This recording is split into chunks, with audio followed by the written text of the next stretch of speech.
Hello and welcome to this edition of Oskaloosa Today. I'm John Hoffman, and in a few moments I'll fade to black and begin the story of the outgoing naturalist Pete Uralde. I first met Pete 3 years ago, and since then we've developed a wonderful working relationship, producing news spots for CRI Weekly News.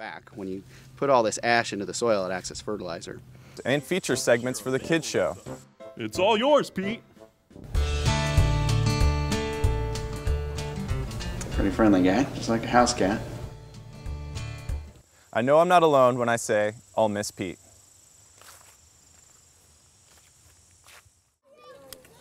Hey, Pete. Yeah.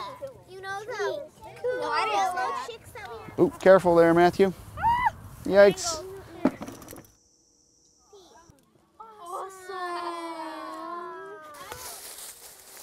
But as we get closer and closer to the river, you're going to see a lot of hard maples start to show up. A lot of people have been asking, hey Pete, what are you going to be doing? Current Mahaska County Conservation Board Director Dave Sedevec has 27 years of conservation experience in Iowa and describes the role of a naturalist. First and foremost, they're an environmental educator. They're supposed to educate the public, but they're actually the face of the Conservation Board usually. They're the most recognizable person. They're the PR person for the whole Conservation Board. After 12 years as Mahaska County Conservation Board's naturalist, Pete Uralde is saying farewell. He's now a cyclone, attending school at Iowa State University to earn a doctorate degree in wildlife biology. This is something that I've been sort of kicking around in the back of my head for years and years. I always wanted to do that. Yeah, I need to go on and finish what I started back in undergrad and go ahead and get the doctorate. Wildlife biology is something I sort of, eat and breathe and everything else around here. In 1994, Pete graduated with a bachelor's degree in archaeology and natural history interpretation from the University of Northern Iowa. He went on to work at Honey Creek State Park, Rathbun Fish Hatchery, and the Office of State Archaeology Department before he was hired as Mahaska County Conservation Board's naturalist in 1998. Now, as part of his doctorate degree in Iowa State, Pete will be on a bison research team. And I'd raised bison for 12 years, so I was pretty familiar with the critters. And they said, well, if you'll come on now and do this project, we'll give you a full ride. And I said, well, that's pretty hard to beat. Spanning the next 5 years, Pete's research will focus on how bison spread different types of seeds across a prairie. A lot of these prairie remnants out here don't look, or prairie reconstructions, I should say, don't look like the remnants that you see. And it'd be nice to maybe see if there's that missing component with bison grazing that sort of unlocks some of these, I guess, problems we've had or things we'd like to do better. Pete went into greater detail at his farewell party held August 28th at the Mahaska County Conservation Center. There he talked about tagging and tracking bison with global positioning systems, studying bison wallows where more or less bison roll around on the ground. So this is going to be one of my jobs, is to pick up this kind of hair and examine what kind of seeds are in it. And lots of other interesting ideas like searching for seed in bison scat. Bison have different kinds of droppings in the winter. That's real clumped, packed together. And in the summertime, they're eating a lot more water with the grass and other stuff they're eating, so it's a lot looser. And then sometimes, as my daughter's found out, it gets really loose and splatters all over. Anybody's ever walked behind a cow knows how that works in the summertime. Technically, talk to a biologist, a buffalo is like an African Cape buffalo or an Asiatic water buffalo. And what we have here in America is bison. But a lot of people call them buffalo. The Mahaska County Conservation Board was established in January of 1975 to provide quality parks, recreation, conservation, and environmental education opportunities for the public. A naturalist plays an important part in fulfilling said goals, with the county's first naturalist hired in July of 1987. Pete recalls that when he started in October of 1998, only a small part of his time was spent on educational events and programs. It's really changed over the years. I remember when I first started, if we had 1 or 2 programs a week, you know, that was something big. I spent a lot of time working on trails and designing nature center displays and stuff like that. And just the popularity of the conservation programs, whether it's the schools or groups or things like that, has grown and grown to the point where, you know, now I do like 95% of my stuff is talking to people, talking to kids, doing nature programs, and then that 5% is everything else. So yeah, they really are almost to the point where they need 2 naturalists.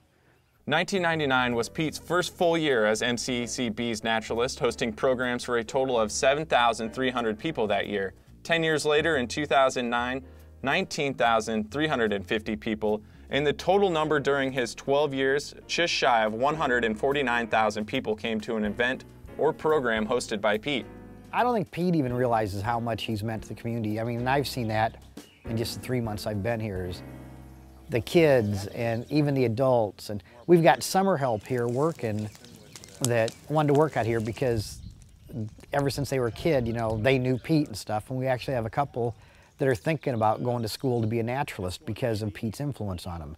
That's a legacy. It's going to last a long time that I don't know if he'll ever realize how many people that he's touched. We'll make a line, okay? That way everybody gets a chance. Okay. So you go, and Sophia, and then you. What does it take to be a Mahaska County naturalist? The main thing we're looking for is they have to have knowledge, they have to have teaching experience, but they have to have a lot of energy. And you know, that's what Pete brought to the table. He was so energetic and so positive about everything that he did. Filling Pete's shoes, Mahaska County's new naturalist is Laura DeCook. She's been a big member in the Wild Turkey Federation and Iowa Association of Naturalists for years, and probably a whole lot of other stuff I don't even know about. And so she's going to be taking over. Here's Laura. I've talked to Pete about a lot of the programs he has done, meeting with the teachers and schools and the public. And the programs are a lot of what I have already been doing. So stepping into the type of programs that he's done, I feel real comfortable with. She's going to have an easy time. It's a great county, great schools to work with, a lot of good groups in the community.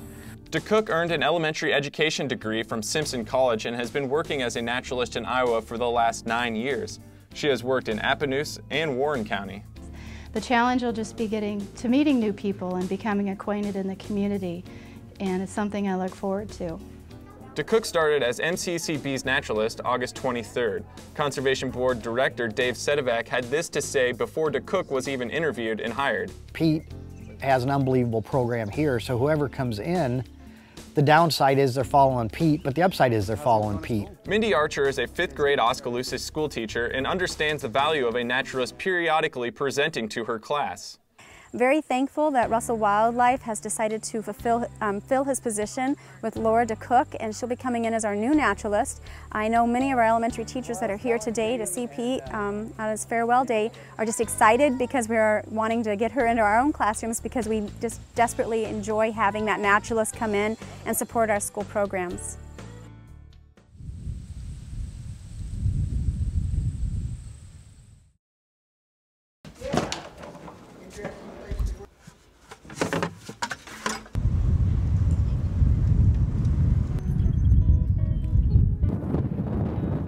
Smallmouth, right. You see your bobber go down and you feel a tug, then reel it in, okay? More than 100,000 kids have gone fishing with Pete during his time as the MCCB naturalist. That's award-worthy and truly a test of patience. Yeah, the fish that have been caught don't want to eat. And you just got to keep taking one thing at a time. It's kind of like a battlefield surgeon, you know? You get all these guys blown up and shot to bits, and they come in and say, okay, I can save you in 2 minutes, I can save you in 5 minutes, you're gonna take an hour, you're gonna die. You know, and it's kind of the same way with poles. It's like, okay, I can get your worm on your hook, and oh yeah, you're just twisted around your pole there, I can fix you. Oh man, we're gonna have to cut your line and start all over. Tell you what, we'll just cut it. Give me some slack. You know, and it's just a matter of, okay, I can get you fishing. You've got we've got 10 minutes, you've got a chance to catch a fish. You're completely tangled you just go catch frogs, you know? You're not gonna have any chance. It's that kind of thing. And so you just gotta kind of take it. Because when you do take 20 kids, it's just constant. They surround you. I need a hook. My worm's tangled. And the one you just hooked, he walks off and says, I lost my hook. You know, oh, okay, get you again, you know? Or you just finished untangling 3 kids and they walk 10 feet and we're tangled. Start over, you know? So you can't let it stress you at all. I think it broke. You think? No, you're good. You just came through your loop. Sure can. Yep. All right, let's get you out here. Take your picture. Hold your pole up like when he reels in and he's totally excited and he's high-fiving all his friends and said, this is the first fish I've ever caught, you know? Wow, what an experience. That's something he's gonna remember for the rest of his life. So, you know, that's a big payoff. You gonna take him home? We'll put him in the bucket then. If they haven't done a lot of fishing, or maybe it's the first fish they've ever caught, they're all excited, they reel it in and go, okay, here, now take it off the hook. I don't want to touch it. That's something completely foreign. They're worried it's going to bite them. They're worried it's slimy. They're worried it smells funny. And so and especially when it's flopping around and stuff, and they put their dorsal fins up, and the kids get poked in the hand. They're just, I don't want to touch it. What if you show them? Okay, you can calmly pick it up. Well, put your thumb on it right there. Just like I'm doing. His mouth feels like sandpaper. So put your thumb right there and then pinch him, yeah. You always get the kid that he's a baseball player and he wants to throw the fish back into the pond, and you can talk, no, it's not really good for the fish. And you're not gonna catch that one again if you keep doing that. Good job, buddy. Keep it coming in. Here you go, Manny. Pete did win an award for his work in 2009. The award came from the Iowa Department of Natural Resources, titled the Brass Bluegill Award, given each year since 1997 to an instructor who has established an outstanding local program to teach youth about fishing and fish education. Look at his jaw.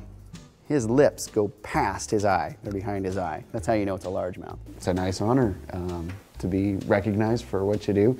I guess it's kind of fun for me to be able to take kids fishing and pass on something that I really enjoyed as a kid, and hopefully they'll be able to share it with their kids if they continue on with it. But it's nice, every day sometimes you don't think about what you're doing day after day after day, but it makes you kind of think and say, well, maybe I am doing something pretty good here.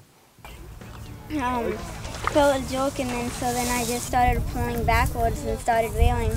And good thing I'm in wrestling, because that's what mostly made me help catch it, because it's heavy.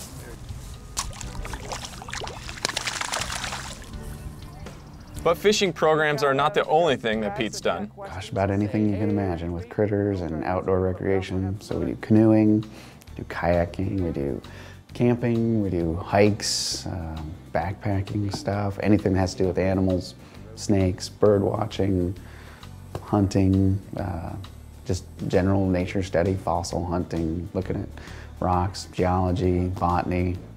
So basically anything that has to do with natural history we cover. Fishing camps, wildflower walks, tagging monarch butterflies, pioneer days. Gather around. Just a few of Pete's many outdoor educational programs he'll be leaving behind. So yeah, definitely some good times around here. 11-year-old Blake Van Veldhuizen says he'll miss Pete. Hey, look at that, Blake. Oh, I've went to fishing camp about 5 years now, and then kind of wish you wouldn't be leaving yet. Hey, good job, bud. Well, thanks. Pete is definitely going to be missed. We've truly developed such a great friendship, just my own self.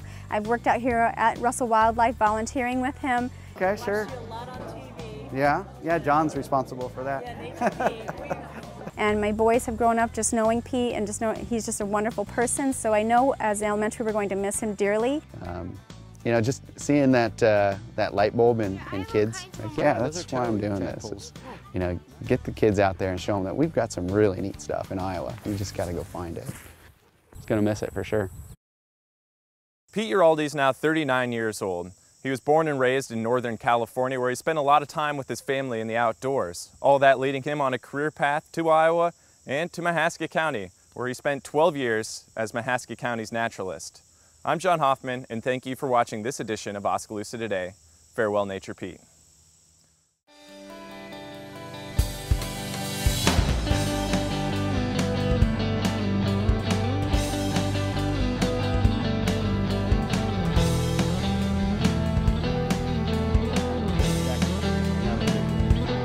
you got going on here, kiddo?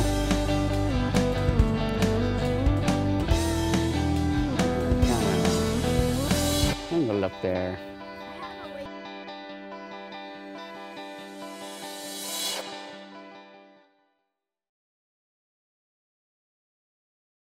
That was kind of cool. That looks like a little microphone. It is a little microphone. Whoa. Yeah, but did you know you guys are on TV? Big, gigantic mics, and then it's loud. You see any TV cameras microphone right up there. in the tree or in the barn? How is it up in the tree? Magic, technology. Yeah, right. It's not magic. See any other cameras I got around some here? on me. Right there. Got some milk on me. Oh yeah, it's this guy.